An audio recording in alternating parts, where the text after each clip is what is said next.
बोलो भारत माता की जय, बोलो भारत माता की जय, बोलो भारत माता की जय, मातंगिनी हाजरा की जय।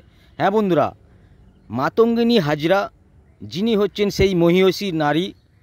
आपनारा कि जानेन पूर्व मेदिनीपुरेर मंदारमणिर काछे पिछाबनी, এই পিছাবনির नाम केन হয়েছিল? এই পিছাবনির नामकरण হয়েছিল সেই মহিষী नारी যিনি अत्याचारी इंग्रेजদের কাছ থেকে লড়াই করে আমাদের স্বাধীনতার উপহার দিয়েছিলেন। একদল ভক্তকে নিয়ে, একদল দেশপ্রেমিককে নিয়ে তিনি মন্দারমণির দিক থেকে কাঁথির দিকে আসছিলেন इंग्रेजদের বিরুদ্ধে যুদ্ধ করতে করতে। এমন সময় इंग्रेजদের সঙ্গে তুমুল যুদ্ধ বেঁধে যায়। তখন মাতঙ্গিনী হাজরা তিনি কমেন্ট করেন যে পিছাবনি, তাই নাম হয় পিছাবনি।